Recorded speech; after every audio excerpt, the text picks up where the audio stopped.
This is a crazy one right here, family. An older couple in DeKalb County, Georgia got their home taken away from them from someone who appears to be a migrant to me. Insane.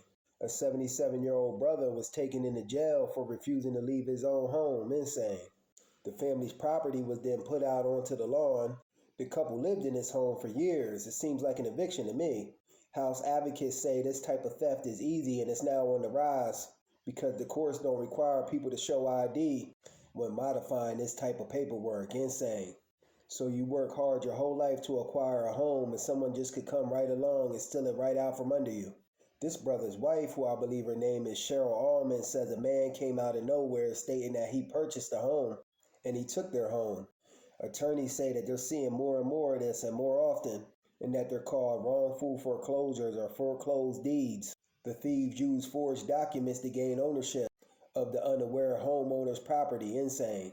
Cheryl Allman says her and her 77-year-old husband were forced out of their property that they had together for more than 20 years. This is crazy.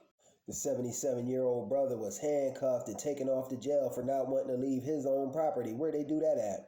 From the video I seen, the dude who stole the property appeared to be an East Indian or something. He, of course, had no comment and told reporters to get off his property like he really owned the property. How the hell is that his property when he finagled his way in there? And you know something, that right there is where the problem lies. They putting all these immigrants and bringing them into the country, and guess where they putting them at? In the black community.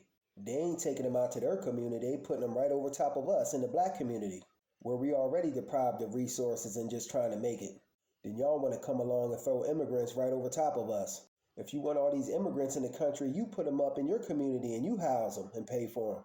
Most of these immigrants they bringing in, truth be told, is from the criminal class who come over with their conniving and schemish ways. And this ain't no coincidence either that they putting them in our community. This is done by design. I tell you what though, if someone would come and try to feed me out of my home that I worked hard and my whole life for, I'd be in jail, and it just wouldn't be for me refusing to leave my own home, if you get my drift. Cheryl Allman also said that she's been getting letters in the mail stating that she took out a second mortgage and she has no mortgage. And by Tuesday, a man came along stating that he was the owner of the property. Cheryl Allman also said that she has nowhere to go and she now has to sleep in her car. Insane.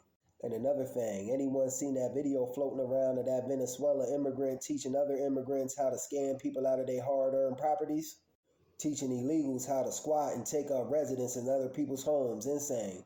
He's claiming and alleging that he found some sort of law where people can take up residence in other people's homes if they're not living in it for a certain amount of time. And you know we in the black community will be affected by this as well. If you have an abandoned home or unattended home due to vacationing, etc., be sure to have someone checking on your property, family. Because I'm hearing it now crazy that they finessing people out of their property left and right. It's been reports of people going on vacation, coming back home, and their locks is changed, and other people living in their residence. Insane. Truth be told, somebody going to end up getting killed behind this type of madness, taking people's properties.